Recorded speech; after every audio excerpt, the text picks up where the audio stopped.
Good evening, everyone, and welcome to Round 8's edition of the Weekend Wrap, brought to you by CrowCast, of course. Unfortunately, not a win for the Crows this weekend, but probably better than what we expected in terms of the game itself. We were in it for a long period of time, and, we'll talk about whether that's an honourable loss or a frustrating loss as we go along. Thanks to everyone who's joined us on YouTube and Discord. Don't forget, if you're watching us on YouTube, don't forget to give us a like and a subscribe if you haven't already done so, as we make our way up to the magical 1,000 number of subscribers. I think we're on 610, which is great. And if you're watching or listening, on Discord and you're in the live stage, don't forget, if you've got something to say or an opinion to share with us, get on the live stage. We're interactive on Sunday nights, and we'd love to hear your thoughts. Wouldn't we, Macca? We would, mate. We would. How are you, mate? Well, pretty well content with the world. I've had a feed of whiting for dinner, and all is well. Well, the best thing about tonight is, of course, that you got your background sorted out. Look, I just left on my own and left the fiddle around. I can do it, but I'm very, very impressed, mate. Well, I was too. Yeah. All right. Look, what do you think about the match, mate? Just straight off the bat. Yeah. Look, what we actually saw was a young, developing team giving its best against an old, experienced premiership team, and we matched them most of the time, but at critical moments we didn't match them, and that's the difference between the two teams.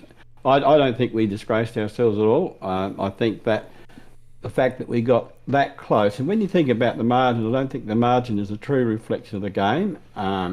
We had a situation where, with 2.5 minutes to go, Rankin could have run in close and had a shot at goal. He chose not to do that. And Keys was held absolutely prison. No, he wasn't held. He wasn't held.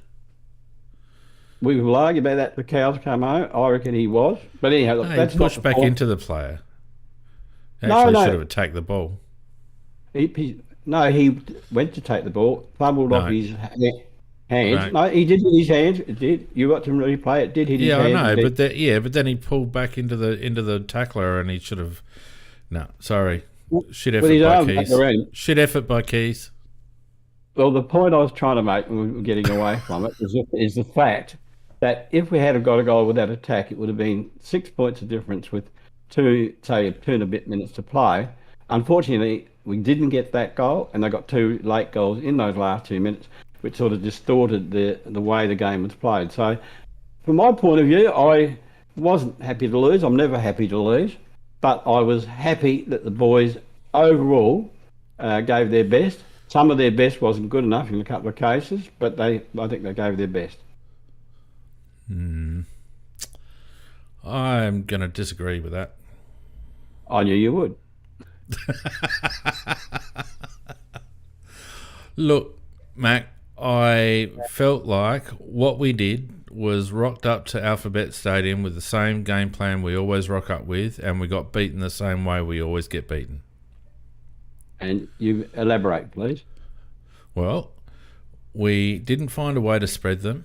We kept going up and down the line. Our forwards played from behind all day. We got thumped in the middle, and we allowed them too many freebies out of stoppage all day. Apart from that, what else did we do wrong? Quite seriously. Let me just elaborate on some of what you said. I do agree with the lack of spread. That was very. Now it's a narrow oval. I agree with that, but Geelong could find space to spread, so it can be done. One point you didn't mention, which I thought was quite critical, is we didn't man up on Stewart, and Stewart got his usual. That's what I did mention that, because that's what we don't do every time we go there. When I talk about we go there with a game plan, the same. That's exactly what happens. Yeah. Stewart runs around like an unregistered dog. I mean, I can't understand if they were going to put time into Dacos last week and try to nullify his impact on the game, which was a good idea, and they did pretty well making him accountable with keys. Why they didn't recognise that Stewart is probably the linchpin of their whole game plan, and you've got to lock him down. You've got to make him accountable. Yeah, look, I totally agree with you 100%, but that's not the players, that's the coach. Well, no, 100%. I agree with you. That's what I said at the outset, that we rocked up with a game plan, which was the same game plan we always rock up with, and we got the same outcome. Yep. And the other thing that I thought too, Macca, was that our tackling really showed the difference in physical maturity between Geelong, who have been up and about for a lot of years now, and a young side. They brushed so many tackles. Yeah, you're right. There's one of Scholes in particular, which was terrible. It was an arm tackle rather than a body tackle. And in the goal square there, yep. And that was poor. But you're right. I mean, physically, they're a bigger, stronger team. Dangerfield was on fire in the first half, and he went off with a hammy, which obviously restricted some of their movement. But to compensate that, of course, unfortunately, we had an injury down back, which was, I thought, it was a bigger loss to us, really, because they've got two key forwards, and Murray was actually, I thought, doing very well until he got concussed. Yeah, I don't think that actually had too big an impact on the result, because I thought when Hinge went back, he did quite well. They started going through Hawkins a bit. I think they probably thought we'll expect them to go through Cameron, and we'll go through the bloke that didn't get the strange matchup. But look, mate, the one thing that, in my opinion, when you're playing on a narrow ground like that, and Geelong know exactly how to bottle it up, and Geelong, you mentioned earlier, Geelong know how to spread. Well, I was watching this closely because I was thinking, all right, if teams find it difficult to get on the outside at Alphabet Stadium, what do they do? And they don't. If you watch, when they rebound out of defence, they don't go coast to coast. They usually rebound and either force a stoppage on the wing and regroup, or it goes out of bounds or something like that.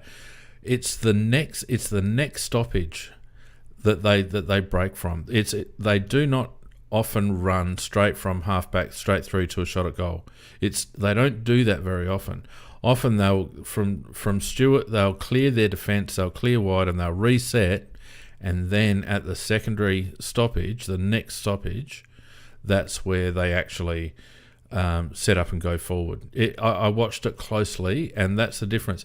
I think teams fall into the trap repeatedly of trying to rebound off halfback and go straight into the forward line, whereas often what you need to be doing is getting territory and then stopping play and allowing yourself to reset behind it. Yeah, I don't disagree with anything you've said there, and actually adding to that, the other thing that Geelong do, they bring their half forwards up. When there is out of bounds at the centre wing situation, they bring the half forwards up, which actually creates space behind them, and they kick over the half forward's head for them to run onto it, and they did that so many times. Yep, 100%. They either run up to either you got Cameron or Hawkins running onto it, like leading up to it. Or you've got Graham Myers and those blokes running back onto it, 100%. And that's how they create it. And because I thought because I rewatched the game today and I thought, how do they do it? How do they transition the ball? And it's a two-piece transition, which is very unique. Mm.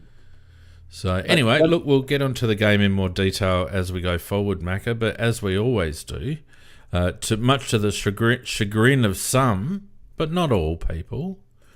Some people don't mind it, but some people get salty about it. But, you can't please everyone all the time. We probably should talk about the weekend results. What do you reckon?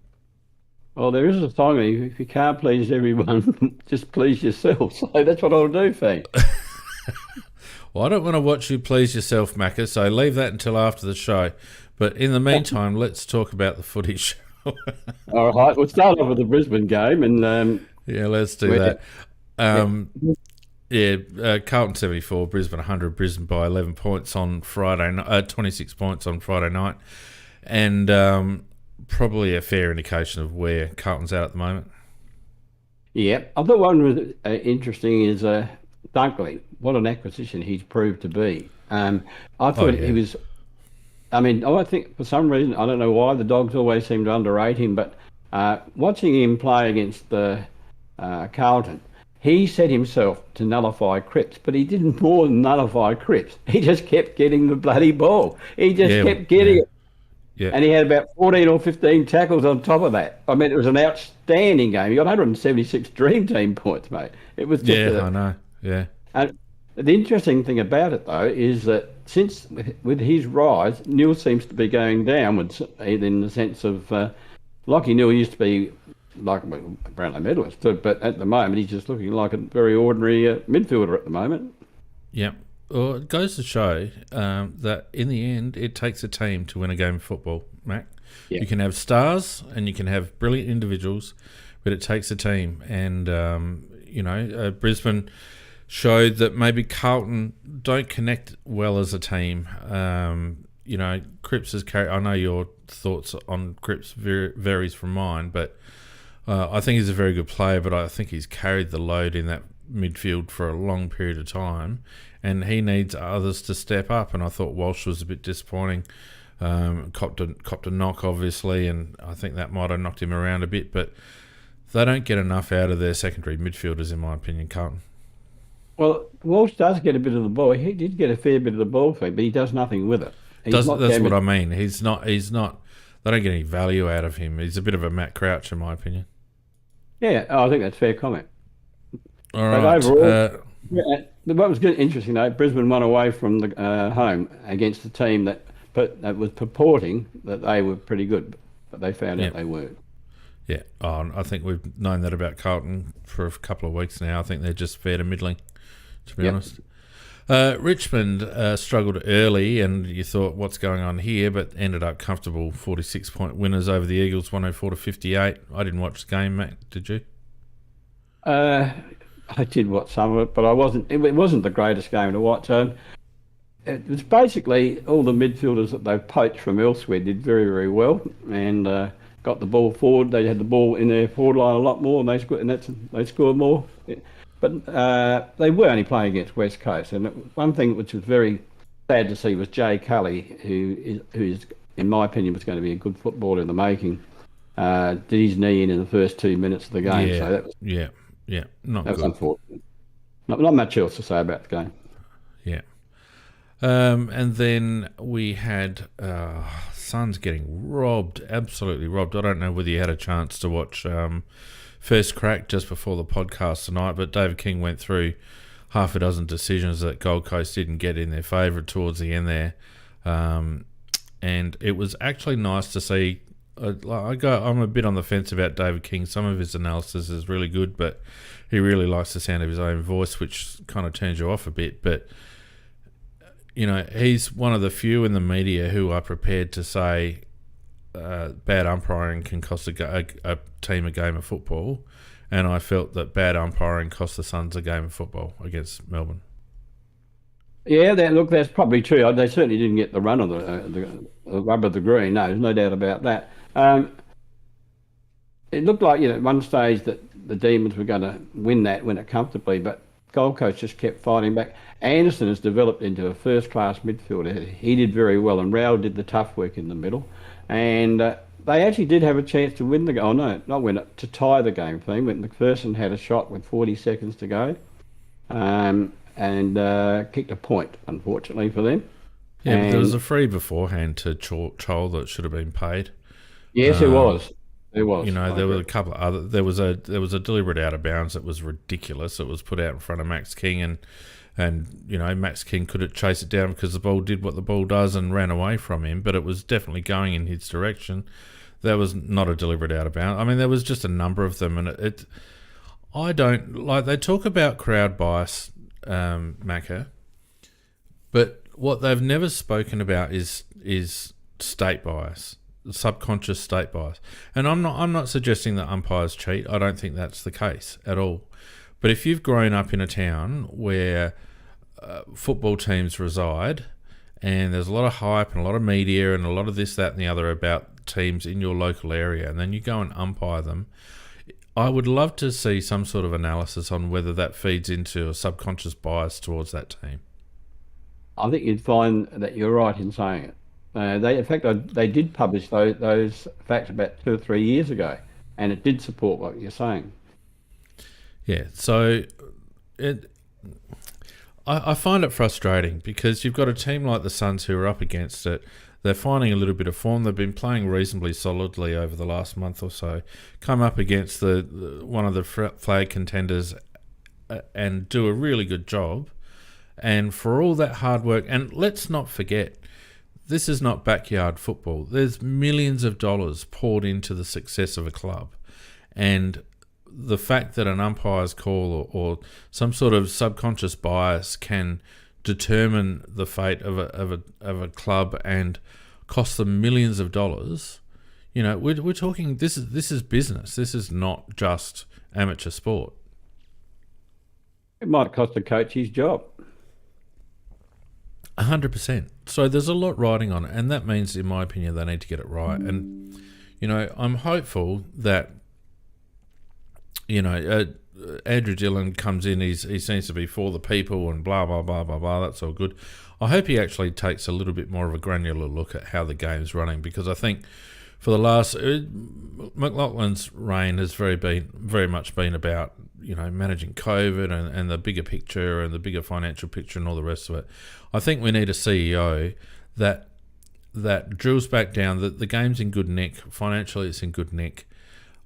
It needs some work at a more detailed level, at a more granular level, and I hope Dillon pays a bit of attention to that, because it does ruin a spectacle, doesn't it? 100%, man. I think it's a very good summary. Yeah. Anyway, let's move on. I tipped the Giants, Mac, and they went down by 15 points in the end, 71-86 to the Bulldogs. I didn't watch the game, but I thought the Giants might just nick this one. Good game it was. Watched Bontempelli is at his peak at the moment as a footballer. He was outstanding. English in the ruck.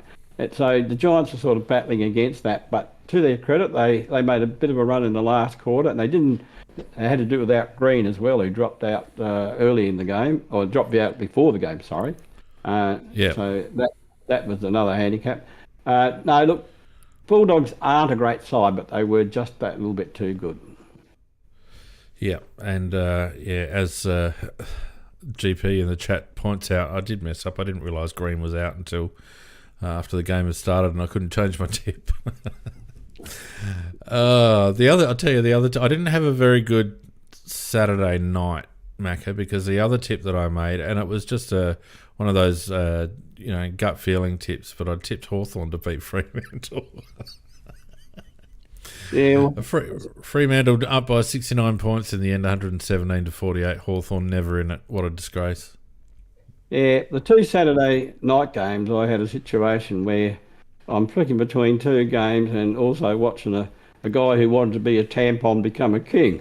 So, it was just one of those nights, mate.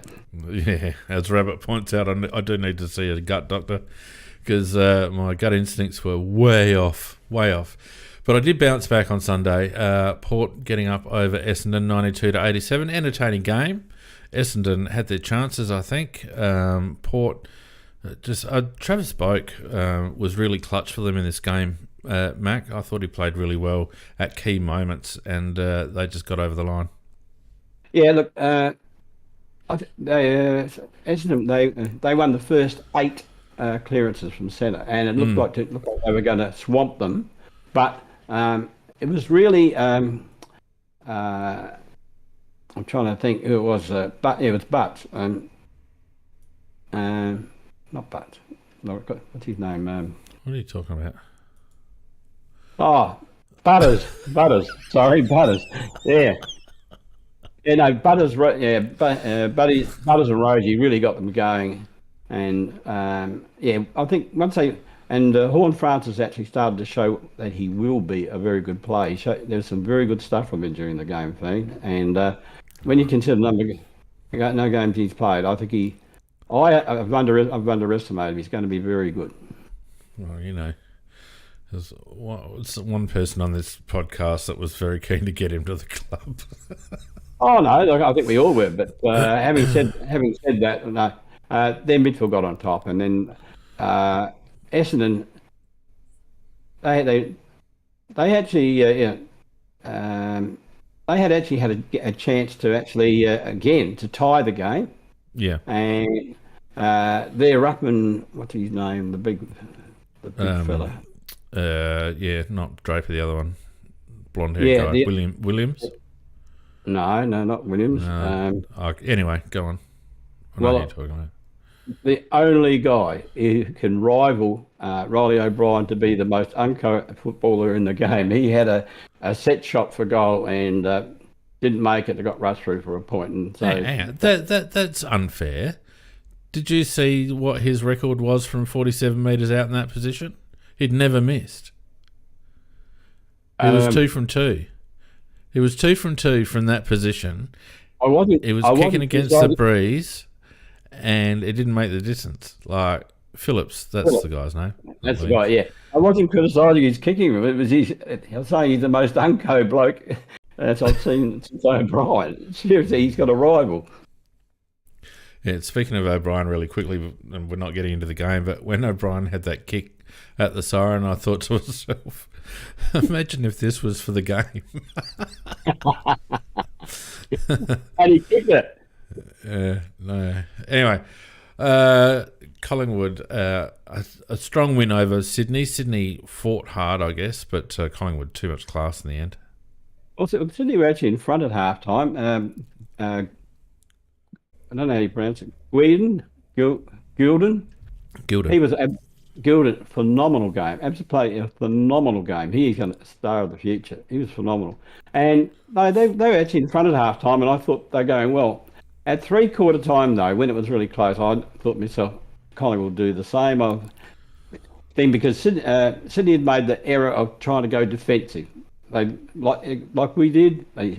Instead of keeping on trying to attack, they went defensive. And once you do that against Collingwood, they just sweep you away. That's right. It showed in our game. It's exactly what we did, and it's exactly what happened. So I think the key with Collingwood, like you say, and teams are hopefully waking up to this, is you've got to keep at them. You've got to keep pushing them back. You've got to keep being aggressive and take your chances. You have to, because you know they're going to be. So if you're going to be passive and just try to resist, they'll get through you eventually. Yeah. And maybe the worst game of all time, certainly the worst game of this season, was Ross Lyons St Kilda winning with 64 points. North Melbourne not kicking a goal until the third quarter, 34 points. I watched 3 minutes of it playing, and I was cooked out, and I didn't want to see any more of it. There was no way I was going to watch it. Like, just no way I could put myself through that. Well, we're going to see it next week, aren't we? Well, look, we should tower on that. We should tower St Kilda up. If we play aggressive football, we should tower St Kilda up. They'll have that. Not only will they play 18 players behind the ball, but they'll have the water boy behind there. They'll have the stutter. They'll have the freaking trainers. Ross Lyon will be behind there. They will stack their defence so hard against us because that's the only trick he's got. Yep, it is. It is the only trick he's got. You know, they all call him a great coach and master coach, and yet look, their results have been good, but against the better teams, they are going to be absolutely, like, you put them up against an aggressive, hard running team. They don't have the manpower to overcome that, and I really hope we don't play their brand of football next week, and it's a bloody 10-8 slog. I hope it's a 16-8 flogging next week, because I can't stand that shit. Yeah, I endorse that. Well, thanks, Macca. Looking at the ladder, Collingwood on top by a game on 28.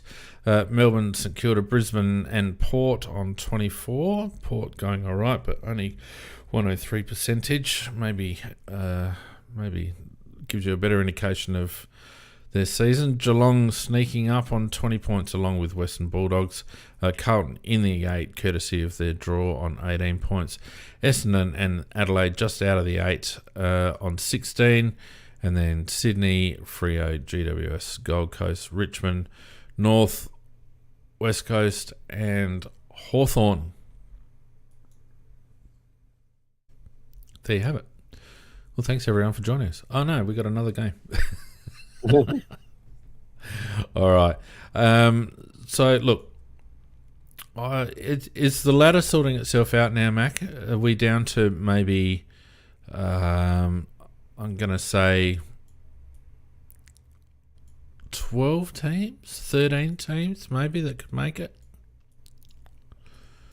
Yeah, but you know, there's an echo at the moment. Not coming from me. Is anybody else hearing that echo? Well, I'll carry on anyway. So, yeah. No, you're probably right. What the hell is going on? Try now, mate. So, okay. I think something just happened on my computer and it just shut itself for a second, but I think I've fixed that up now. Okay. Is that better? No echo. Yep, that's it. Yeah, no, I agree with you. There's probably... from our point of view, we're trying to sort of break into the bottom part of the 8, and we're probably one of those 12, 13 teams. But there's another battle going on down the other end, and it's very clear that Hawthorn are trying to tank to get that number 1 position. Oh yeah, no doubt about it. I mean, they rest 2 very, very good players. Don't take them across against West Coast. Mm. But I'm not interested in them. I'm more interested in who's going to make the 8, Mac. Well, I hope we do. And the fate is in our own hand. My question was, before it started echoing, are we down to about 12 teams? Yeah, we are. So that takes us down to Freo. I reckon the Giants are an outside chance with their best 22. Honestly, I don't think Freo make it. Sydney would have to turn things around substantially. So you could even say it's down to 10, to be honest. I would say it would be not unfair to take Freo and Sydney out of the race on their current form. Yeah. And to be honest with you, I think the 3 teams that are in danger are Carlton, Western Bulldogs, and despite where they're sitting at the moment, St Kilda. And the 3 teams that are possibles are Essendon, Adelaide, and I would say, despite their current sitting, GWS. Fair comment. So, and it's usual around about this time that things start to sort themselves out. I think we are a very good... from here, I'd be slightly disappointed if we missed the 8. I felt that we'd finish in the 8 this year. Most of people had us between 7 and 12, which was reasonable. But as the season plays out, I think it's not unreasonable to want to peg ourselves above Western Bulldogs and Carlton. Certainly Carlton. So I'd be disappointed if we didn't make the 8. Well, the interesting thing is that if we'd picked normally for goal, just got an average ratio of goals to points, we could have been 7-0 before this game. Should have been. Coulda, shoulda, woulda, Mac. And isn't. Coulda, shoulda, woulda. There's a lot of things that could have been happening. But anyway, let's get on to our game. And don't forget, as I mentioned earlier, if you are on Discord and you have an opinion about the game, or want to have something to say, stick your hand up and we'd love to have you on the show. And keep your comments coming on YouTube as well. We can see them come through. So everyone's input is valuable. But as it turned out, Macca, and you're right, the margin blew out a little bit. It was probably 2 goals more than what the game really was. But Geelong by 26 points in the end, 14-14, 98 to Adelaide, 11-6, 72. We've both, expressed some initial thoughts on this. I'm I'm really worried about our midfield, Mac, because I tell you who was reading Riley O'Brien the best out of all those midfielders, and that was the bloke that used to row to him, and that's Dangerfield. From the first bounce, Macca, he knew exactly where that ball was going every freaking time. And he was taking it at speed too, just to That's prove what he your does. point. That's what he does. To prove your point that he knew where it was going to, because he wasn't just taking it and then taking off. He's running to it and taking it. Yeah. The only time you have to be at the drop zone is at the point the ball's there, Mac. And the really good midfielders, like you watch Clayton Oliver and probably more so Petrarca actually is like that. Dangerfield, there's the really good Bontempelli's another one that is very much like that, hits contests at speed. There's only one moment that you have to be in the right spot, and that's the moment when the ball's there. Yeah, because you're almost impossible to retard then as well. Well, and that's always been my criticism of blokes like Crouch and Laird, is that they camp themselves in where they think the right spot is, and so they're flat-footed and stationary when the ball gets there. So, and the bloke that I really like that's been out of touch this year for us that does do a bit of Dangerfield is Sam Berry.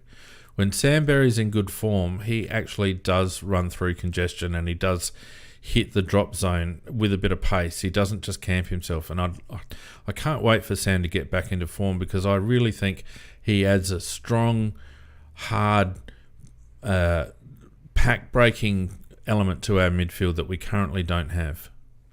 Sam Berry of last year was doing exactly what you're saying. Yeah, because he used to hit the ball at speed and he'd burst from the pack, which is it's a pity that he isn't in that form, because we haven't got anybody that's actually doing that. Dawson is trying to do that, but he's usually got somebody hanging on him, so it's very hard for him to do that.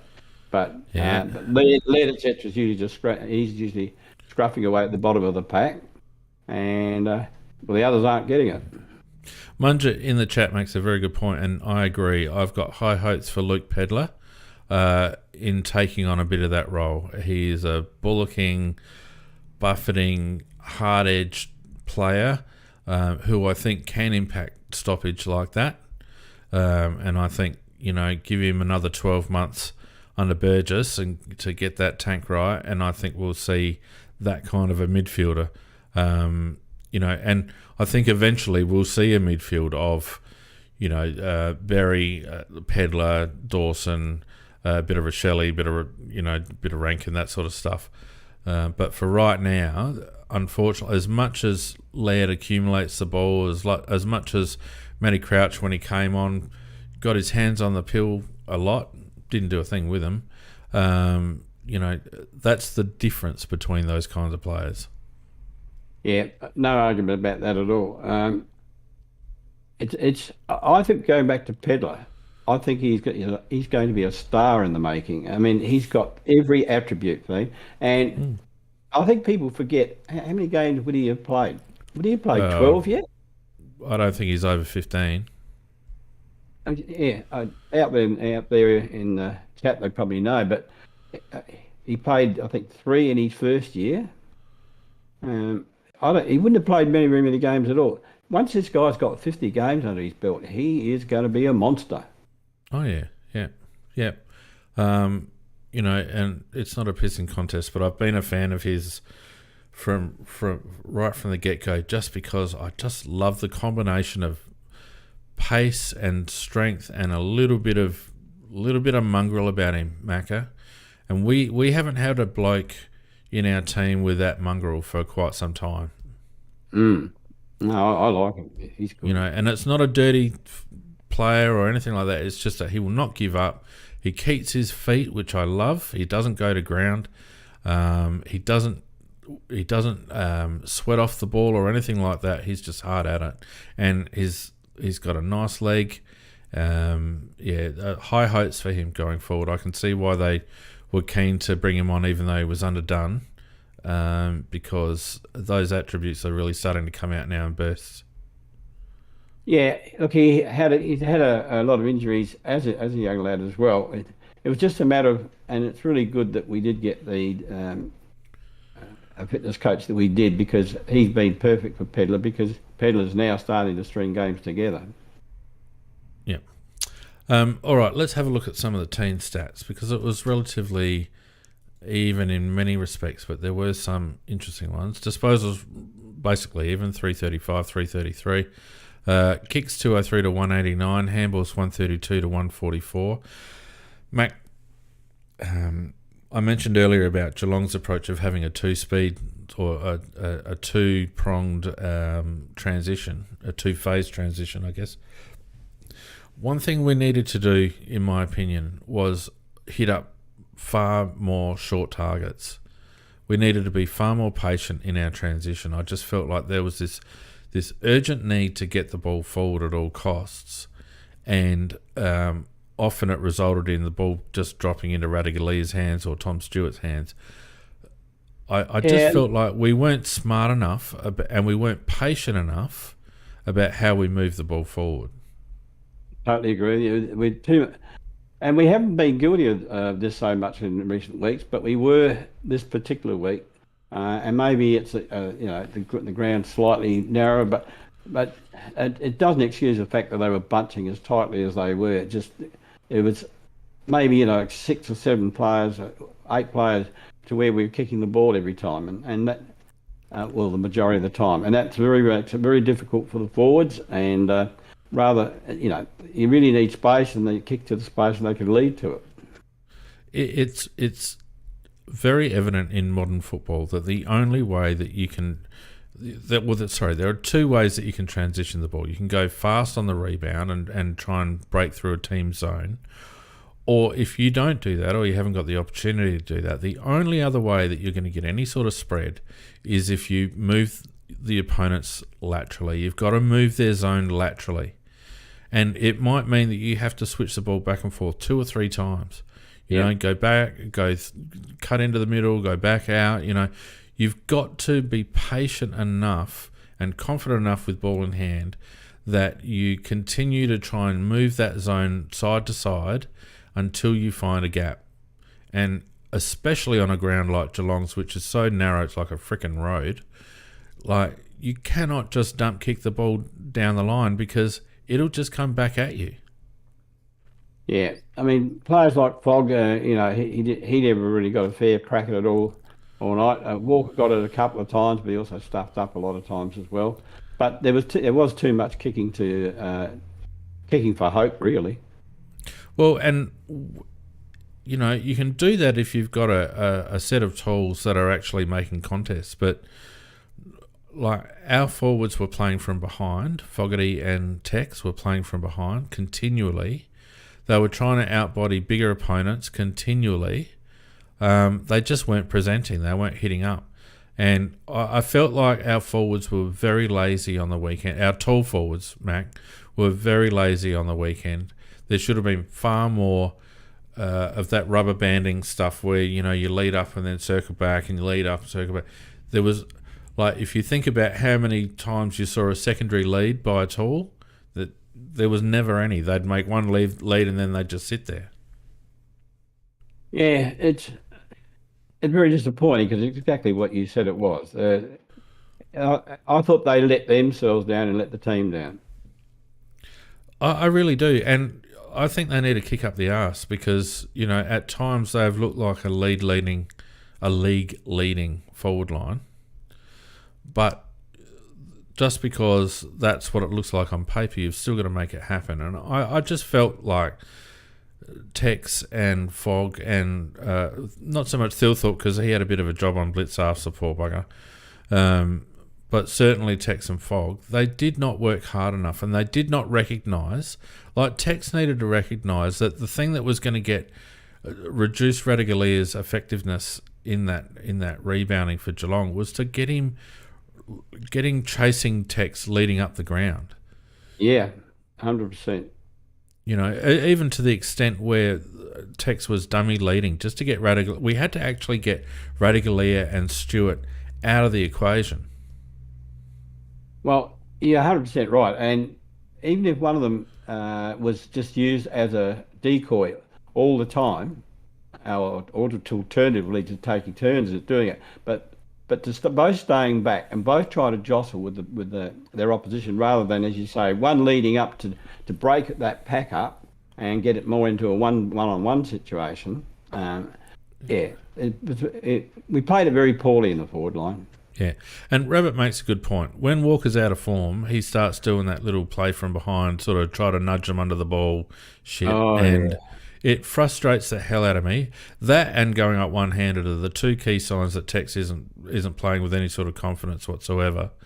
And he did it continually against Radigalia, and Radigalia is just too big for that. Well, give me your comments on this particular thought, Dean. I was reading in the paper where they put Walker in the best players, and I was thinking to myself, personally, I thought it was one of the worst 3-goal games that I'd seen. 100%. A lot of people are saying, "Oh, he got 3 goals." Well, he took one good mark towards the end there. The other two were kind of shark goals. But yes, a forward's job is to kick goals. But when you're talking about trying to break down an opponent's defence, he had a key role to play, and he didn't play it, in my opinion. No, there was a couple of times too, which was very unlike Walker, when he could have actually given it to a teammate, and he tried to do one of his fancy dodges and got caught. So that disappointed me as well. So, in my opinion, Tex didn't do a lot right. He did get 3 goals, yes, but I think there were so many debits against him that I didn't like his game. No, I agree with that assessment, Mac. Wholeheartedly, I was actually surprised that people were talking Tex up just because he got 3 goals. Well, that's 3 moments in the game, but for 97% of the time, he was bloody useless, in my opinion. I agree. Anyway, let's continue on with the team stats. Efficiency inside 50 were very inefficient inside 50. Only 20 shots from 46. We only had 7 less inside 50s. Free kicks were even. Hit-outs were even. But again, clearances, we got done by a few. We ended up winning centre clearances, and that was probably because poor old Paddy did a hammy. Because I bet you that half-time stat was looking a bit different. They did us around stoppage, though. And that was a strength thing. How many times... Obviously, it's a good thing for a footballer to try and draw contact, right? So I have no problems with a player hanging onto the ball to draw contact, draw a tackle, and keep his arms free and give off, because that's a really intelligent way of freeing up a teammate, right? But how many times was it evident that Geelong's strength just meant that every time we tried to brush a tackle, we got absolutely bulldozed? We weren't able to get our hands free. They're a very good tackling side, Geelong, very strong. And so, you see Keys get caught a few times. Lockie Scholl got caught a few times. We didn't have the strength to be able to accept that first contact and still give the ball in a positive way. Yeah, look, physically, they're a much older team, and the majority of their team are physically mature and as mature as they're ever going to be. And we've got a lot of boys that have still got some filling out to do. So, I would say, like, if you play the same people against the same players next year, and with that little bit bigger, a little bit stronger, we could almost reverse the result. We just got brushed aside a lot. Not if we do that. Play that game plan again. 145 to 129 contested possessions, 186 to 192 uncontested. It just shows you, Mac, that Geelong don't need to dominate you on the outside. Geelong will beat you at stoppage, and that's what I was saying to you earlier. That they don't mind clearing defence and then resetting and then beating you at stoppage. They don't need a lot of outside ball. You just don't get a lot of outside ball at GMHBA. So you've got to be prepared to transition differently and be a bit more patient. And you can see that the difference is if you look at the heat maps there, the quarter one heat map shows Geelong, most of their stuff is happening deep in their defence, or certainly in their D50. Second quarter they sort of dominated us a little bit for a while. Third quarter, they're back into that defensive area, very much on the outer wing. And the last quarter, like their whole, if you look at the game's heat map, their whole, where most of the game is concentrated for them is around just backwards of centre, right? Whereas us, we were very much on the wing because our transition was just up and down the line. That red mark on the heat map is just basically the ball burning a bloody red mark in the heat map from just going back and forwards the whole bloody night. Oh, when Smith kicks off from a point, I could draw an X on the ground where the ball's going to land every time. Yep. And Never the thing varies about that is, Mac, too, that he sits there for 10 minutes and Miller was the same when he was kicking out. Like they sit there for 30 seconds pretending as if they might be going to take a different option. Everyone in the whole bloody universe knows that they're not going to take a different option. But when they eventually kick the ball to that area, half the time they're not even kicking it to the advantage of one of our players. Like it absolutely blows my mind that we can hit up right half back consistently after a point, and yet half the time we're playing from behind. We haven't got our ruckman there or something like. It's just like it's basic football. I would have thought. Yeah, we did have one variation for the game, but didn't go to that normal right-hand side. I can't remember which one, whether it was Miller or Smith. They decided to go left to one player on two of the opposition, and naturally we lost the ball. So that was the variation, Pete. Yeah, and it's disappointing because I think if from memory earlier in the season we were changing it up a little bit off kick-outs, but we seem to have reverted back to the norm, which is disappointing. Time in possession is interesting. We had 5% more time in possession. It just showed that we didn't use the ball terribly well when we had it. The aerial contest was interesting. 90 marks to 76. Marks inside 50 was even, but then contested marks 17 to 11. And intercept 68 to 63. Probably tells you a bit about what you need to know about where the game was lost, Mac. Yep, very clearly. Yeah. So, look, as I said, I found like I enjoyed our effort. I felt like we showed that we're a team on the rise because, we weren't blown off the park. We did stay with them for the whole game. We didn't give up. We had our chances to win, and with a bit more composure from a couple of players, we could have won.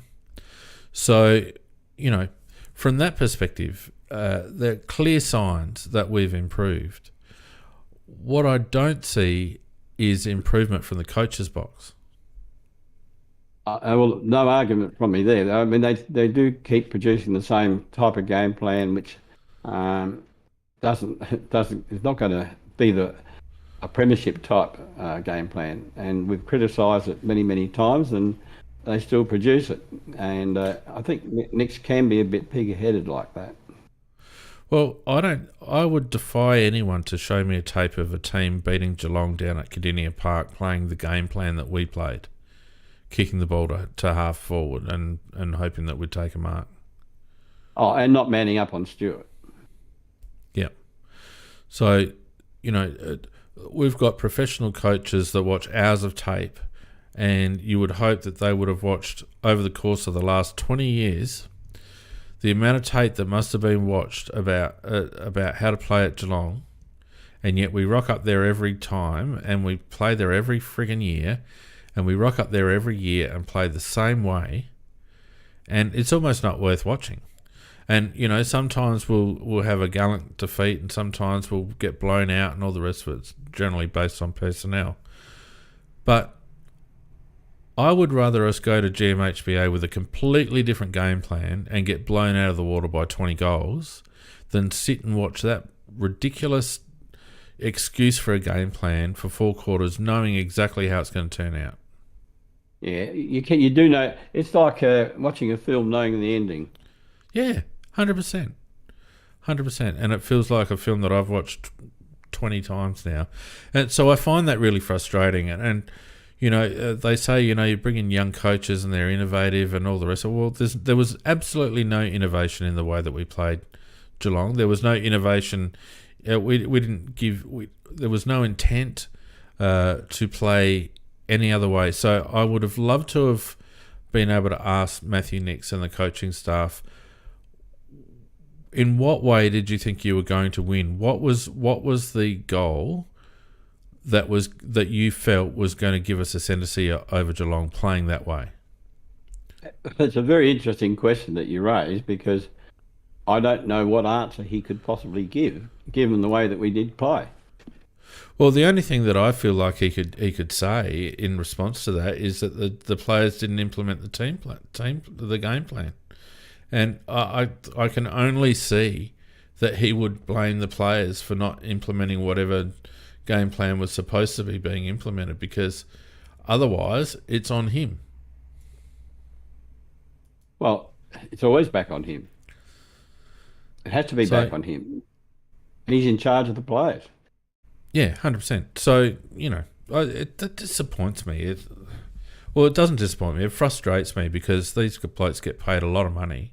And you and I can sit here, and people on chat can sit here, and people watching at the game can sit there, and we can see what's going on. You can see what's happening. And Matthew Nix and the coaching box are sitting in the stands, even if they don't come with the right game plan. After a quarter, you can see what's happening. Radaglia and Stewart are getting too much of it, so we've got to change it up. We've got to be more patient. Now, I didn't see any effort whatsoever during the course of that game to play any differently. The only time we started to play differently was towards the end, where we basically started to throw caution to the wind and actually started running at their zone and pushing through their zone and making some headway. I don't think that's a sustainable way necessarily to play, but at least it was the old Collingwood headspace of, play like you got nothing to lose sort of thing. Well, and actually, when we got into that situation, we did find a way to get through their thing, and because we were more desperate and we're just doing anything to get through rather than trying to follow a format that is a failure. So you're quite right. We did do different things and just rushed it very quickly, and they didn't get time to set their zones in the way that they would like to have them. So, and we caught them out very badly with that one where Rankin got through and should have been a goal with the key situation. That way, we'd really burst through. Yeah. So, you're right. So the question is, why didn't we come out with that sort of game style? Why did it take until the last quarter, when we were 4 goals down, to go, you know what, we've got nothing to lose now, let's actually play attacking aggressive football? Because I tell you what, when we play attacking aggressive football, we're probably one of only 2 or 3 teams in the competition that are very, very difficult to stop.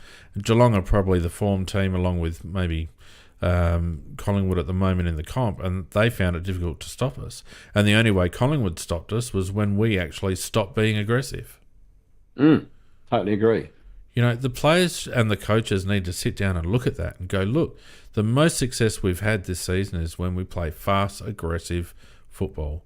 And we use the 45-degree kicks, we move the zone around, we spread the ball, we switch the play, we're dynamic, all those sorts of things. That's when we are an effective, dangerous football team that's hard to play against. We weren't hard to play against. Geelong players were laughing and smiling and having a bit of a joke for most of the game. I wanted to punch the TV, because you could tell that, we've seen all this shit before, we can deal with it. Like, this is nothing. We know this isn't our first rodeo. Really frustrating. Yeah, I was watching with my son, and we said virtually the same thing to what you're saying now, Fiend, that that we just don't seem to learn. There's Stewart unmarked. There's all our forwards congregated in a pack together. No space, no leading, and same old errors. Yeah.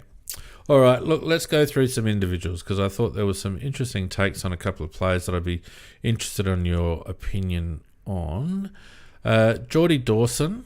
I wasn't as enamoured with Geordie's game as I may have been after the second watch. When I watched it, like the game live, I didn't think he had a lot of impact. I think he had a little bit more impact than what I gave him credit for, but certainly we're not getting the quality out of him anymore, and I think we were comparing him, well, I was comparing him to a Bontempelli earlier in the game. It shows the distance he's got to travel to be a bona fide Bontempelli type midfield when you watch how Marcus goes about it and makes himself dangerous and puts himself in dangerous spots that Jordan just hasn't quite. I mean, it's only his first handful of games in the mid, so I'm not being critical, but he's got a way to go yet.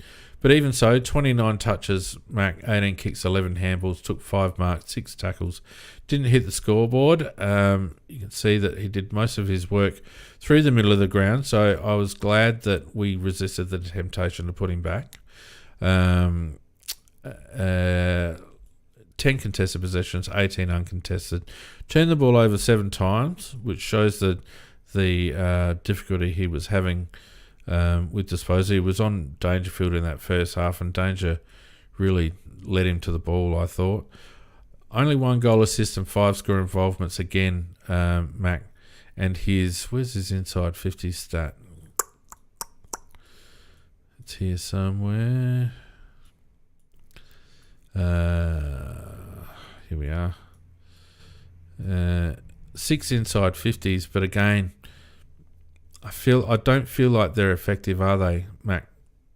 Well, you've seen it twice. You would have noticed that he got a lot of attention in the middle. They realised very clearly that he's the one person with the ball who's dangerous, getting into our forward line, and a lot of his clearances from the centre were under pressure with people holding him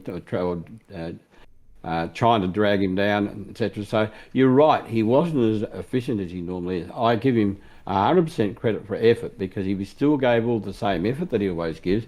He just got a lot of attention given to him, which reduced his efficiency.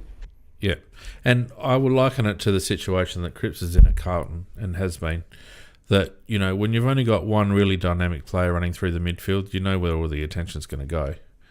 Yeah, and that's fair. And unfortunately, Geordie's just going to have to cop that for a while. A lot of people rated him as our best. Yeah, I'm not so sure, but we can talk. Well, we can talk about that as we go through. You phrased the question, who was better though? That's the question. Well, yeah, we'll probably uncover that as we go through. That you might be right that he wasn't necessarily amazing, but he was the best of ours. Brodie Smith, and I'm obviously going in order of disposals here. 24 disposals, 16 and 8, 3 marks, 5 tackles, 5 contested possessions, 14 uncontested. 600 metres gained. I would love to see the net result, Mac, because that's 600 metres gained, but how many of that was coming back the other way within 2 possessions?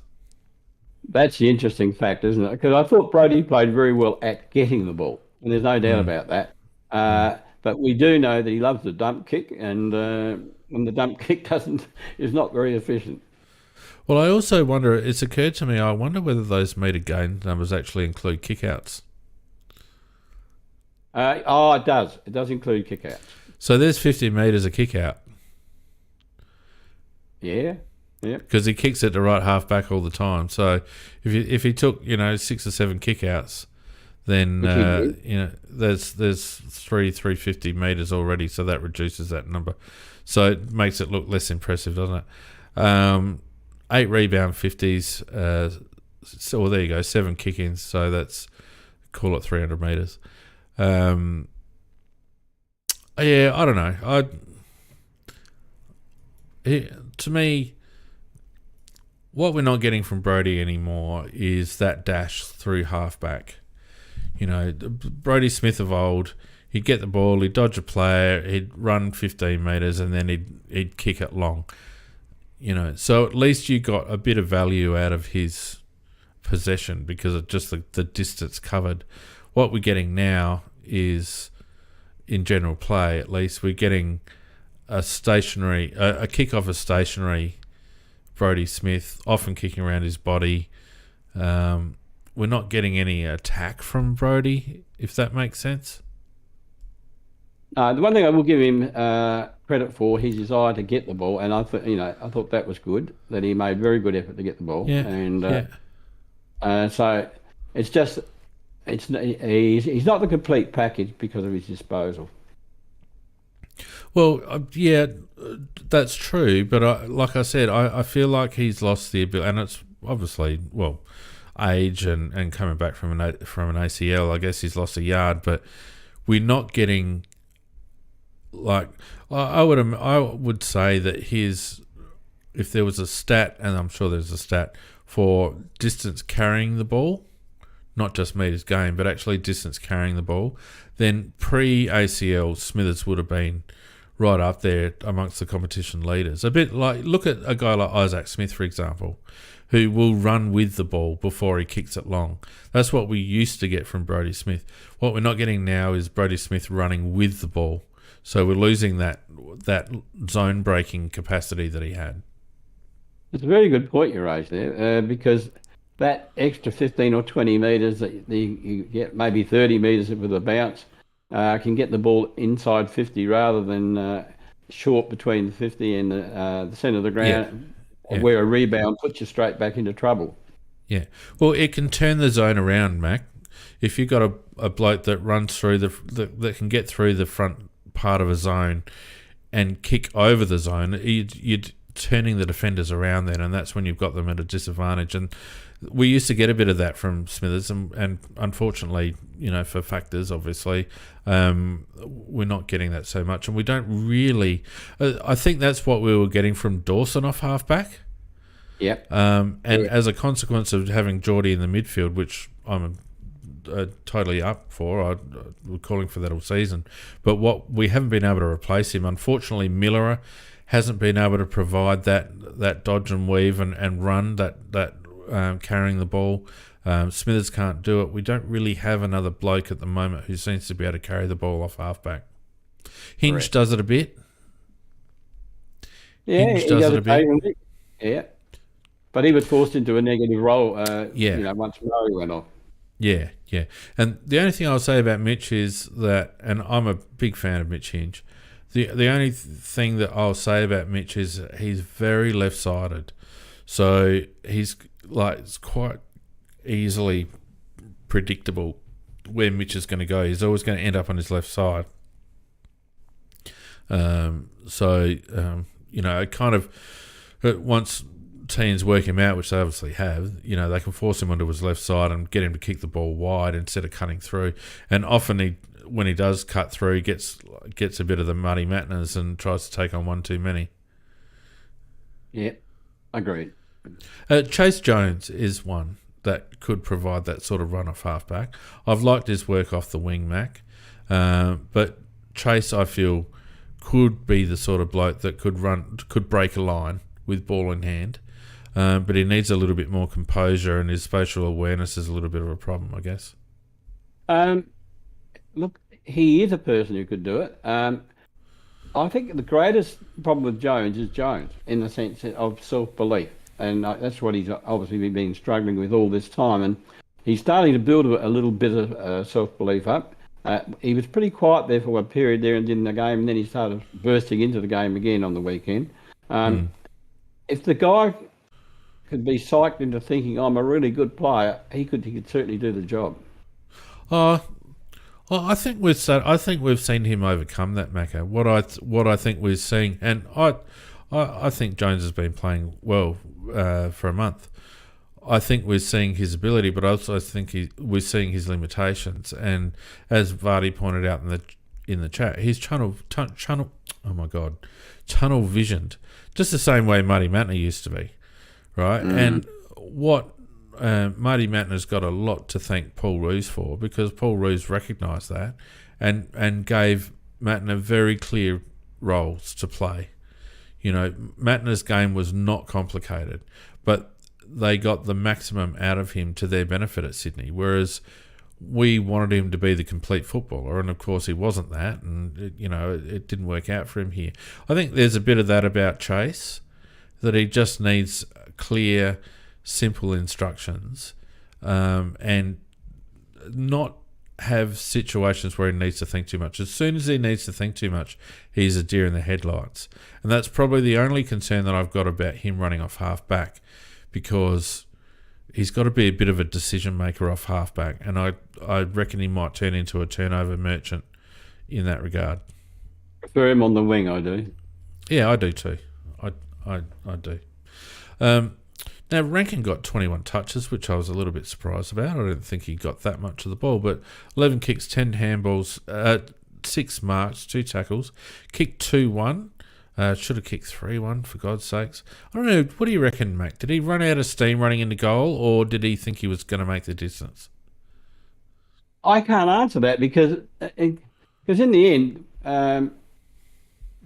if he thought he was going to run out of steam, he didn't even put his hoof right through the ball. No. I just can't work out what he thought he was doing. I don't know whether he was trying to pass it, whether he miskicked it, or what he did, because the kick that he ended up doing was illogical.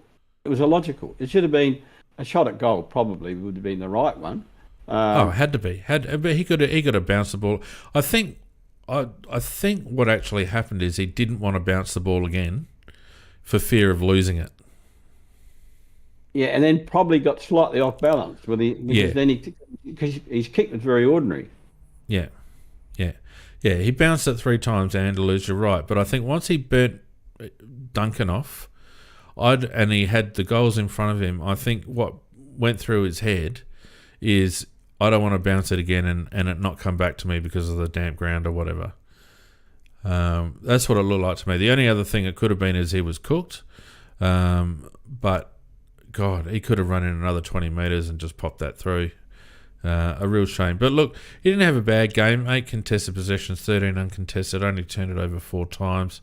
As I said, scored 2 goals, 6 marks, 2 of them inside 50. Gained 315 metres. This number here bothers me. He didn't have 1 centre bounce attendance, Mac. I really would like to see him played in bursts through the middle, and I think we could have done with that on the weekend. Well, I totally agree with that. And it's disappointing that he wasn't, because it's not like we were smashing them in the centre. So it would have been good to put him there, because he does read the ball off hands very well. Well, and he's a burst player. You know, you know that he'll make something happen. He's that kind of player. And for them not to... You know, it would have been the perfect opportunity when danger went off just to exploit that for a minute while they were reorganising themselves, just to give Rankin two cracks at it, you know, out of the middle, just to see if we could take advantage of their, you know, imbalance briefly. And they're the sort of little things that I feel like our coaching staff miss. Just those little opportunities. I find it very frustrating. No tackles inside 50 was a little bit of a concern. Our tackles inside 50 count was low, which was disappointing. But look, overall, not a bad game from Isaac. I probably didn't notice him as much as what the stats suggested I could have. I did like his game in the sense that he did do little bits of contribution right through the game, rather than just being a guy that will have a snap here and there in the forward pocket. He did drift around and he did contribute at times. I thought he was reasonably noticeable. Yeah, okay. All right. Rory Laird. Interested in your thoughts on Laird. He had 8 kicks, 13 handballs, 2 marks, 14 tackles, 9 contested possessions, 12 uncontested possessions, 3 turnovers, only 3 score involvements, Macca, 2 marks, 279 metres gained, 23 CBAs for only 4 centre clearances, 6 in total.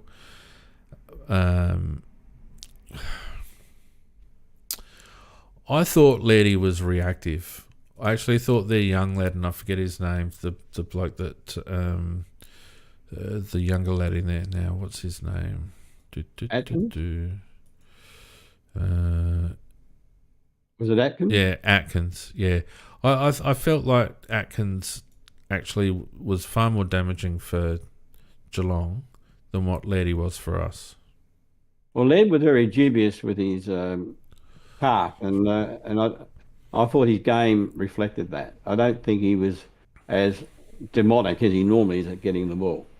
He was good at tackling when they had the ball, but that's coming from behind them rather than being in front of them. Yeah, yeah, yeah. So, It was also very, very, very, very, very. In fact, I was shocked. I've never seen Laddie do that before, giving away that free that killed our momentum in the last. I've never seen Rory do that before, so it was clear that that lad was getting under his skin, that Rory was playing frustrated. Because in however many games of football that I've seen Laddie play, I've never ever seen him react like that. I've never seen him give away a free behind play ever. But that was play, and he couldn't have done it at a worse bloody time. That's right. And Atkins went down like a sack of spuds, obviously, but Led genuinely went up behind him and pushed him without the guy noticing. You could tell. No problem with the free kick at all. I just couldn't understand it. The ball's gone. Why are you doing that? And with 4 umpires, you just can't do that. And it just killed our momentum. It was one of those 2 momentum killers along with the Rankin one, where we had the run of the play and we had the opportunity to really put some pressure on them, and it just sucked the life out of us. Absolutely, because we had a burst going there, and we would look like we're going to go straight down the ground, and next minute, bang, it had to come all the way back, and they get a goal. And as you say, it would have the other players who would have gone. Well, I can't say what they would have thought, but you know what they would have thought, and also start to think negatively instead of positively. Yeah. So not one of Rory's better games, I thought. You're right, he's probably carrying a calf. We don't have a lot of midfield talent pushing up at the moment, with Sam being out of form and Harry Schomburg being sadly out of form, and young Taylor probably not quite there yet. And he's injured. Well, he's not quite there yet anyway, really, Zach Taylor yet. We're getting a little bit out of Bill Dowling. It's almost time to have a look at Billy Dowling, Mac. Well, I think by the end of the year we will, but I don't think they'll bring me in this early, though, Shane. No, but I'm just thinking, at some stage you've got to, particularly with calves can be annoying because they can be really restrictive, because you can't push off when you're carrying a calf. You've just got no leverage on that first couple of paces, and I'd like to see them give Rory a rest at some stage. Yeah, well, next week's probably as good a week as any. Yeah. All right. Now this one's going to get rabbit jumping, hopping, I should say, on the chat. Jake Saligo. Jake Saligo, 20 disposals, 12 kicks, 8 handballs, 3 marks, 4 tackles, kicked behind. Had 9 contested possessions, 11 uncontested possessions. Turned it over 4 times, rabbit. Also 4 intercept possessions, 3 score involvements. What do you think, Mac? I like a lot of what Jake Saligo does. He's not at the point of being overly damaging at the moment. He's very much a link player right now. Only had the 2 inside 50s. At times you see him at centre bounce attendances and he just runs through a clearance and you think, oh, that was really good. He reads the ball really well off hands and all that sort of stuff. And I feel like that's going to be one of the strings to his bow as his career develops. And I think it's unfair to try and put expectations on Jake Saligo in terms of being a match winner or a linchpin or anything like that at the moment. But I think he's playing a good role at the moment. What do you think? I liked his game in the sense that you're right about he's not going to be that burst player from the centre, but he's a guy that earns a lot of hard balls other players can't earn, and then gets it to a teammate. And he did quite a lot of that. He's done that virtually every game he plays. He's earned some balls other players won't get because he's prepared to bust his guts and half dive to get the ball. and that's half the battle of a player. And after that, and he's usually in a situation where he's under pressure, and as you say, becomes a link player, shooting it out to a teammate. So, the teammate roars off with all the glory while he's done all the hard work. But no, I like him. I just think he's going to be, and he's only played 20-odd games. Double it, and he's just going to be a very, very good player. Rabbit makes a comment on the chat about him being a step behind. I'm not seeing that. I can certainly pick up what you're putting down, Rabbit, with regards to his disposal, because I think at times his disposal isn't damaging. But in terms of not playing at the speed of the league, I disagree with that, because he's often at the full of the ball.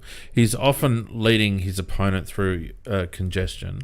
I don't see what you're seeing there, but I do agree that his disposal needs work. And I think what that comes down to, what I think Jake needs to work on with Burjo is his first 5 steps, his explosiveness out of congestion. I think Jake can be a little bit one-paced.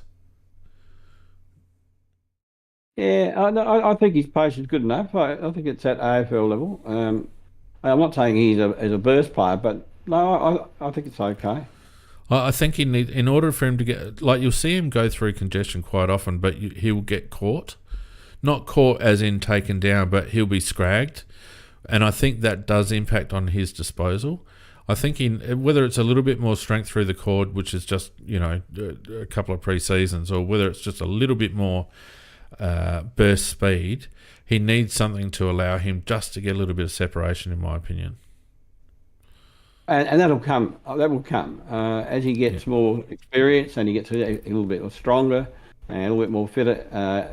As his body grows, and muscles and all the rest of it. No, I like him. He's going in the right direction. Yeah. Okay. All right. Now the next bloke, Macca. I don't know what you can say about Lachie Murphy, because I felt his last quarter was one of the best quarters of football I've seen him play for us. His desire and his first, for a small player, the overhead marks he was taking, the clean takes he was taking out of congested situations. I thought he was our best player in the last quarter, and it just shows me that played in the right way, Lachie Murphy is an asset to the side, and that playing him the right way is that what you were describing that Geelong do with their half forwards about getting them up around the contest during transition.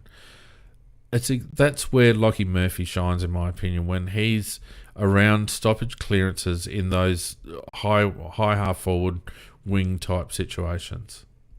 Yep, 100%. And he showed as a Crows player, he was the bravest Crows player on the ground, the way he played. Honestly, he's not the best player in the team, but he's the bravest player in the team. I thought he was fearless. He just put his body in the line. He went for marks overhead that I couldn't believe he could take, which he did. And in other words, he gave 100% to the team, and I must admit, he went up in my estimation by 100%. So let me ask you this, Mac, because I agree with what Rabbit says in the chat, that he's like the most natural attacking clearance player we have in our team. Why wouldn't you give him a couple of CBAs? That's a bloody good point. It's an excellent point. I mean, why wouldn't you? And yes, he's small and all the rest of it, but we're talking about a situation where the ball's at ground level. Why wouldn't you give him a couple of CBAs? Well, Parrish is built like a stick of celery. I mean, and he gets the ball out of centre all the time. So you don't have to be built like a brick dunny to actually play in the mid. You just got to be good. And I must admit, the way he's going at the moment, I would give him some CBA to try him out. Yeah, and Vardy's right. His best at stoppage, in my opinion, where he can be on the move and come from the outside of a contest and go through. But I still this is where we need to be more versatile and throw different looks at the opposition, in my opinion. And one of the looks that we've talked about is Rankin. We can certainly, I think, do the same thing with Luke Pedler. And I think we can do the same thing with Lockie Murphy as well, because he is a natural clearance player. I know Bix on Big Footy is a big rap for Lockie Murphy because he saw a lot of his juniors, and Lockie Murphy was a standout junior in the playing in the midfield. You know, he is a natural midfielder, and I just, you know, he's got a lot of knockers, and I think a lot of the time Murphy's been the victim of two things: A, a bad game plan, and B, just wanting to be part of everything and maybe going for balls that he shouldn't, and you know, that sort of stuff. But I think in a structured situation where he's got specific roles, he is an absolute asset, in my opinion. Well, I thought, as I said, I thought he was very, very brave on the weekend. I thought his courage was unlimited, and actually, he was very effective as well. Yeah, and I'm actually going to place a ban on bagging Lockie Murphy for the rest of the year, because he is an easy whipping boy. He is one where you can call him out quite easily, because he does get involved in a lot and often gets asked to do things that he shouldn't be getting asked to do, and I'm going to give him a leave pass for the rest of the year. It's an anti-Lockie Murphy no bagging Lockie Murphy zone for the rest of the year, Macca. Well, it's a bit rich because he might have a couple of real shitters in a row, but no. Well, we don't bag you when you have a couple of shitters, so you do. Oh, it never happens, Mac. Come on. Oh, no. Consummate professional. On the other hand, all right, and I'm going to make a comment just before we continue. I saw a tweet, and it wasn't the only tweet, during or just after the game on Saturday, giving Kelly Underwood shit, right? The tweet was something along the lines of, is Kelly Underwood the worst commentator ever to have commentated, blah, blah, blah, blah, blah. I don't care what you think about Kelly Underwood. I'm not the biggest... Hang on, let me finish, because I've got a point to make. It doesn't matter what you think about Kelly Underwood. The thing that annoyed me, and the tweet was made by someone that we both know, Mac, and the thing that it really got under my skin, and it wasn't necessarily the opinion that was being expressed. It made me stop and think, you know, in the past, before social media, if we'd had an opinion about Kelly Underwood, then we would have talked amongst our friends, and maybe 20 people would have been, you know, privy to that opinion. You know, I would have said to you, God, Kelly Underwood's a pain in the neck, and you would have gone, yeah, I don't like her, and someone else would have gone, oh, I don't mind her, and, you know, it would have been confined to. But now all of a sudden we have a mechanism not only to express that opinion to a gazillion people, but also on a platform that she can see herself. Now, I'm not trying to defend Kelly Underwood, but for some reason it might have just been my mindset at the time when I saw that comment. It really struck home to me how we need to be very careful about bagging individuals, because we must remember that in the past when we'd bag an individual, it would be within a closed group, and now it's amongst millions of people on a platform that they themselves can see, and you can understand how it gets to some people. What do you think about that? Yeah, look, I saw that particular tweet. I'm not as anti it as you are, in the sense that I think that I don't particularly like her as a commentator either. I didn't post that, but I don't particularly like her as a commentator, and I don't think she's totally 100% capable of remembering all the players' names, and I don't think. Agreed. And she's also got I don't like the sound of her voice. I think that when you have somebody as a commentator, it's a specialist role, and you really got to have a good voice for it. And I don't think she's got that. And so, but my comment's not about Kelly Underwood. And your comment is about bagging her publicly. No, not her publicly. People publicly. Individuals publicly. Well, the post that I saw was that they didn't like her as a commentator, and from that point of view, I would agree with that. And I think if you're a commentator and you are in the public scene, I think you have to accept that you're going to get comments like that. Matt asked if it was a male commentator, would I say the same? Absolutely. Absolutely. Oh, no, well, my comment is around how desensitized we are as a society these days, because would you walk up to Kelly Underwood and say, "You're a shit commentator, Kelly. I wish I'd never have to hear you on the TV ever again"?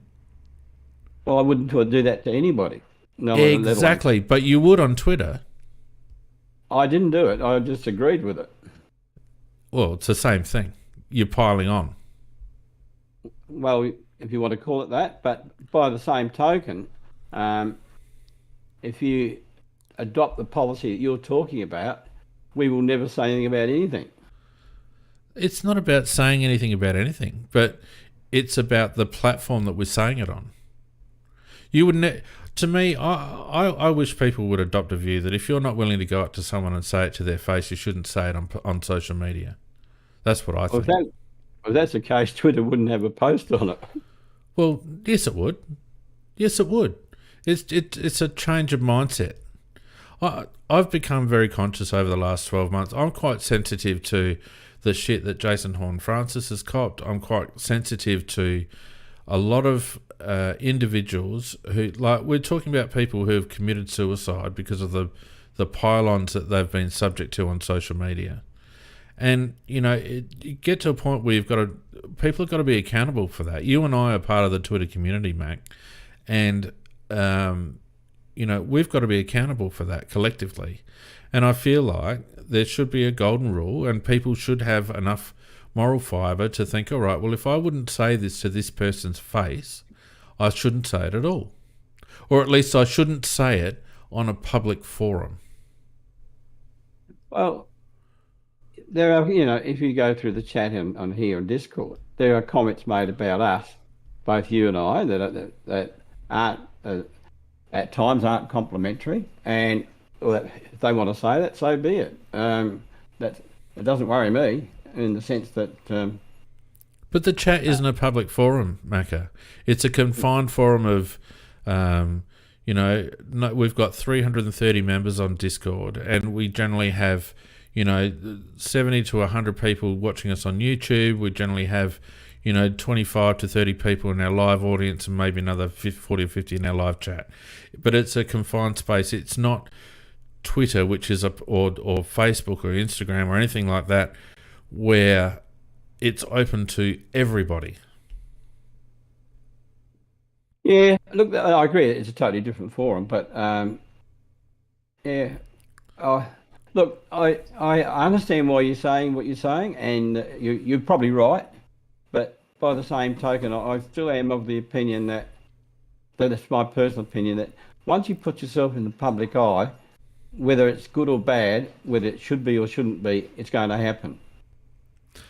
It doesn't. Well, yeah, but you're saying that as if it's a fait accompli, and I don't want to labour this point too much more, but you're saying it as if it's beyond our control. And what I'm saying to you, Macca, is that a public forum like Twitter is the sum of its parts, and the human beings that post on Twitter are the parts, and the human beings are conducting themselves on public forums like Twitter in a way that they wouldn't necessarily conduct themselves in a face-to-face situation.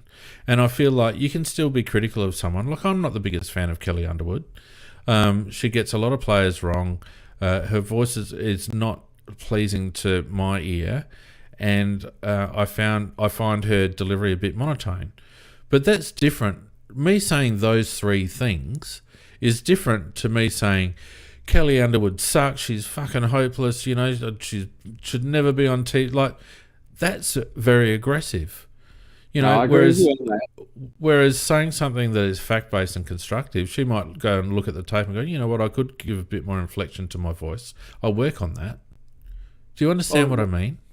I do. The part that I agreed with was the fact that she gets the players wrong and didn't like the sound of her voice. That was the part that that's the only post that I agreed with. There may have been worse posts than that, but Yeah. that's only what Anyway, I agreed with.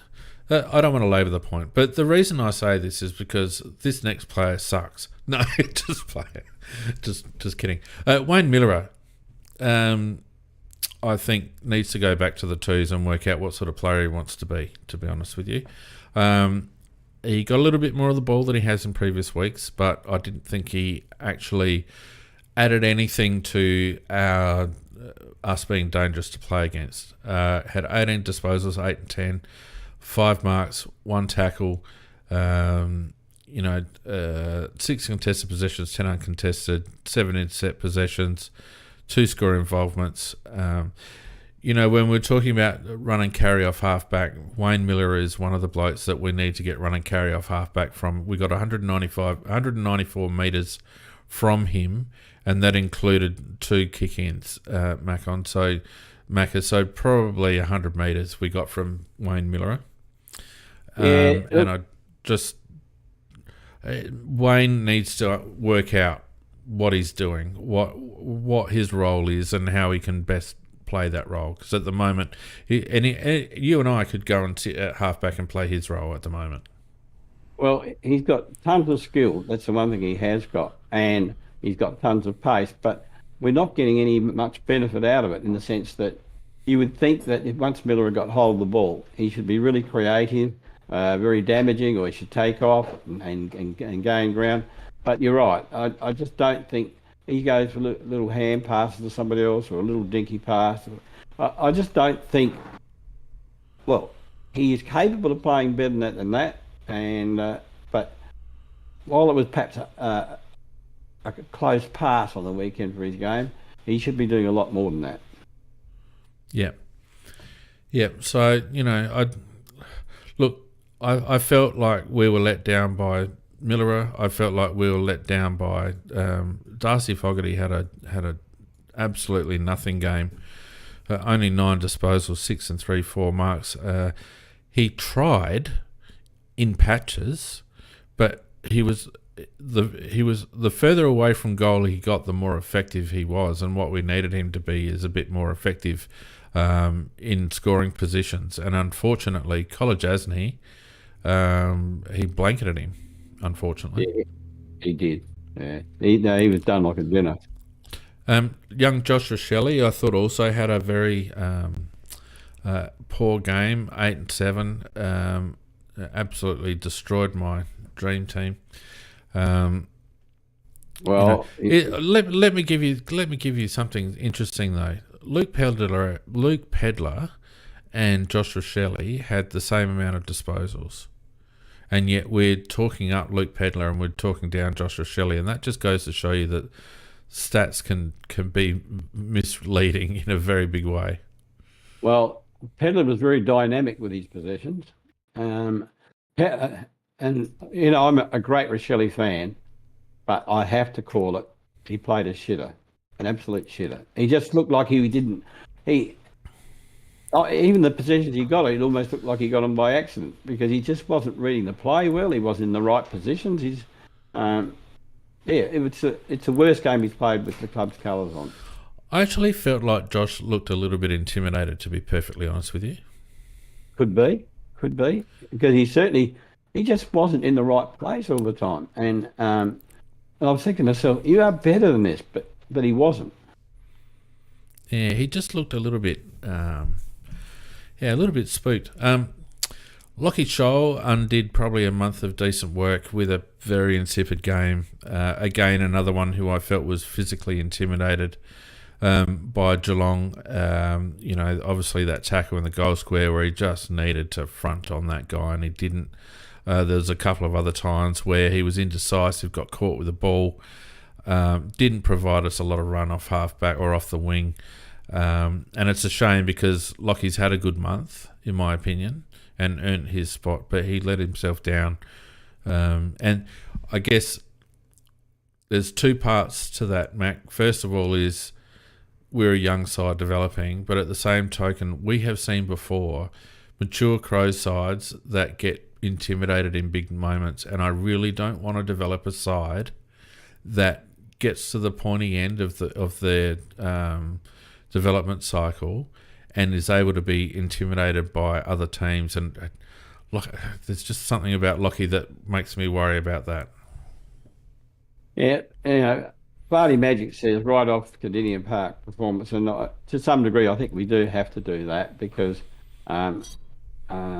many a team, many a player doesn't perform down at Cardinia Park, and I do agree with everything you've said about his game. It was a poor game actually, and one arm tackles are never going to do the job either because they get burst through. But I think in a lot of cases, I think we're right about what we're saying about the players. And then I think we have to say what the Vardy Magic said, Cardinia Park, and let's move on and let's not repeat it next week. Well, and without labouring too many more players, we'll have a chat about next week before we finish up. I thought Hinge was very good. I thought Jones was okay. Duday was okay. I thought Rory Sloane really tried to ignite something, but we had too many CBAs with Keys and Sloane in the same rotation. Yeah. And when we had Crouch in there as well, this doesn't work. It just doesn't work. That's where we needed someone dynamic running through there, like a Rankin or a Pedler or someone.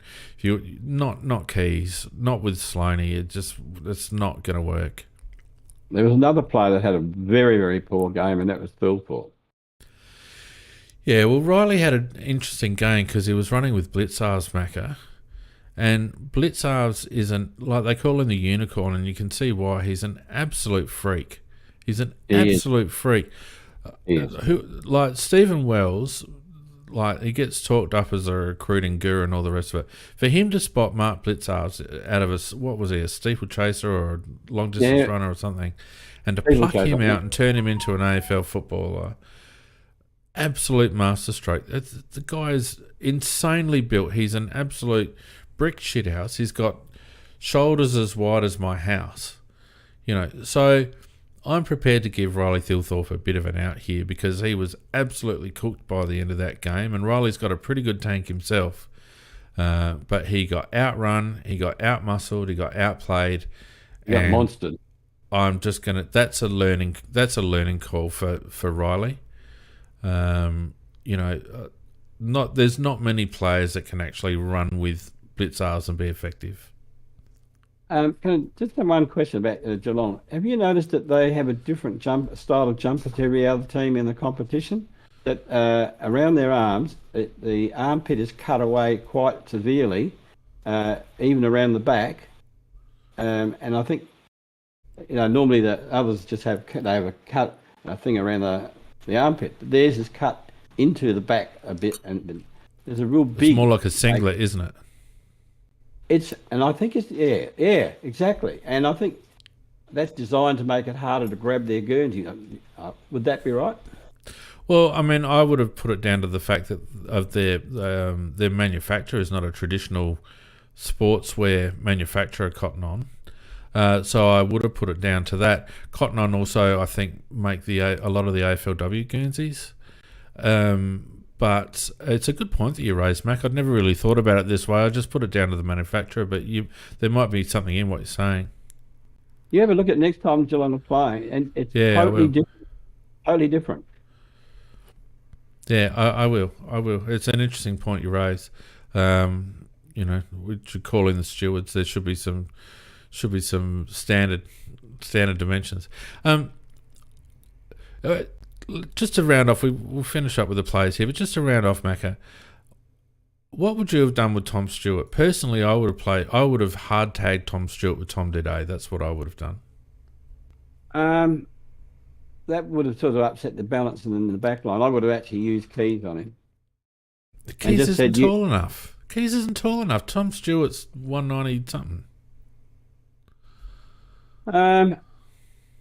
But Stewart's not taking a overhead competitive mark. He's just getting out on his own. He's not a bad contested mark. But the point is, if he's got somebody with him, they're not going to go for these 20-metre passes to him all the time. just to take him. The idea would be just to take him out the equation, just take him out, so that they've got to do a more conventional clearance. Yeah, I don't know whether I would have played Keys, but he needed to have somebody that every time, like somebody that didn't care about what was going on in the game, and whose only job was to run with Stewart the whole game, and every time the ball was coming in his direction. Because, see, the thing with Tom Stewart is not only is he good at putting himself in the hole, but he's also very, very good, probably the best in the league, at timing when to come off his player and be third man in, right? Yeah. And the reason why that works is because his opponent is usually looking at making a different position or whatever. I would have a bloke. That's why I would have put Duday on him and said to Tom, "You're not there to get the ball. You're there to stop Tom Stewart getting the ball. At ground level, you can go for the ball because Tom's not bad at ground level, but whenever the ball is not at ground level in your vicinity, your sole focus is to make sure that Tom Stewart doesn't get the agate, because I think it's as drastic as that when you play Geelong." He gets so much free ball across half-back. Always. Yeah, Michael Annie would have been another good one. Good call, Rabbit.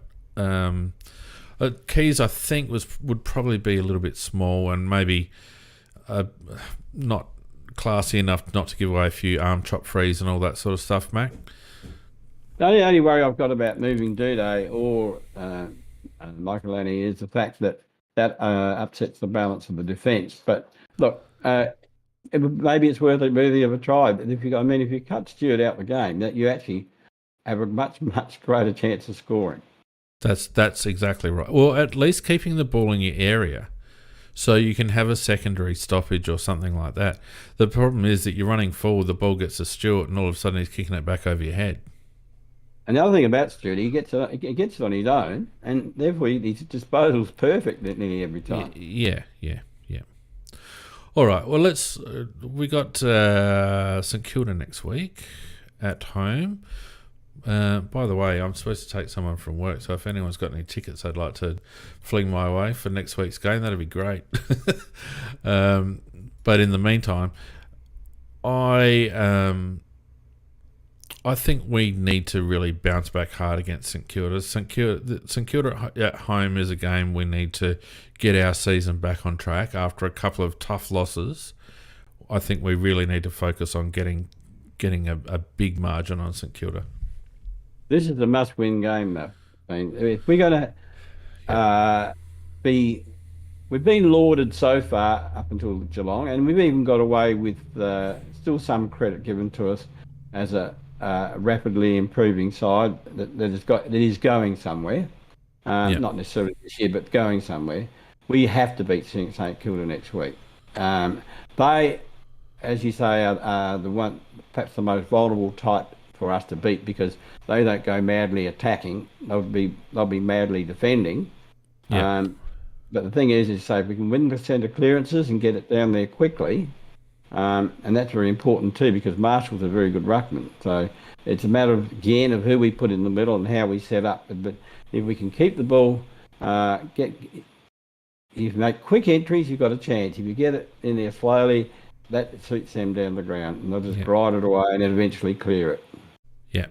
And of course, just the Crows' luck. Max King, I think, comes back in next week, and Nick Murray will be out with concussion protocols. So that gives us a bit of a mismatch. So I reckon we'd probably see either Worrell or Keane in for Nick. I'd probably say Worrell, to be honest. It's actually one of those two. That's for certain. Yeah. We've gone in unchanged for 3 weeks, and I think some of our players might be fatiguing a little bit. There's not a lot of pressure coming from the SANFL, but I think maybe we just need to turn one or two unforced changes. I think Macca wouldn't go astray just to freshen up. Yeah, well, that's actually true. Just reading that Marshall hurt his ankle late in the game. I don't know how bad that is, but but you're right, though. We could freshen up a couple of players, but as long as we've got the right players to bring back in. Apparently Berry played fairly well last week. Yeah, I'd be looking at Sam. I'd be looking at Gallant. I think he deserves another run. And if you bring in, someone for Murray, that would probably do it, I think. Yeah, well, Murray has to be replaced under the protocol, the 12-day rule. So so 3 changes I think would be all right. I think Gallant for Tex or Fogarty looks like he's struggling a little bit on that knee. So, one of those two, I think. Shane McAdams is still injured, of course. So there's not a huge amount to choose from. I don't know how Harry went on the weekend, but if Sam went all right, I'd be thinking maybe Gallant, Sam, and the forced change of Worrell for Murray would probably do it. Yeah, well, it won't hurt to bring a bit of fresh blood in, because I'll be really trying very hard to try and keep that spot. Yeah, Surfs reckons there is pressure. We got done by Centrals 2 weeks ago, Surfs. Just relax. It's not, it's not that great. Anyway, look, and Rabbit, I know I think SANFL form can be a bit difficult to read, and I think sometimes you just got to pick players based on their capabilities, in the knowledge that the better standard of game will bring them into it. I think Gallant might be one of those. The entries into forward 50 in the SANFL are bloody dog's breakfast half the time.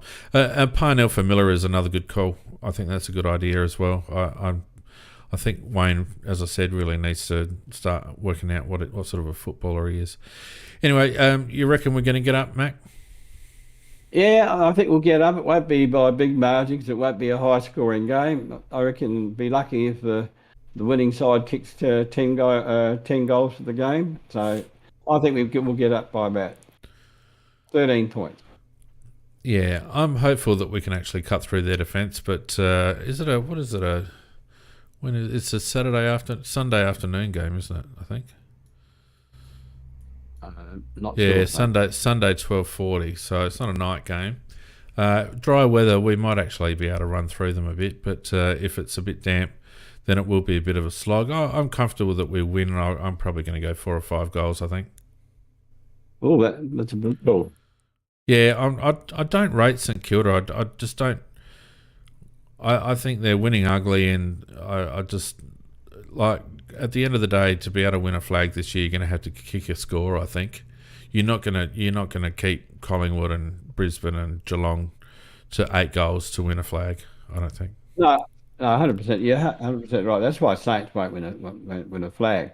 The better sides, they do kick 15 goals in a game these days. So, but I don't think there'll be 15 goals kicked by either side in this game here, just by the way that St Kilda play. Yeah, agreed. Just to briefly wind up, we'll just quickly look at the ladder on the fantasy football, because I suck now, mate. I'm doing well, mate. John C cleaned me up. I only got 20. I got burnt by Rochelle having a bad game and bloody Danger Hat getting subbed off at half time. So only 2,060 points for me. I got cleaned up. Currently sitting. Where am I sitting on the league ladder? I don't think it shows. I think I'm 9th. Oh, I've dropped out of the 8. Bloody hell! In terms of the tipping, let's have a quick look at the CrowCast comp. What's going on here?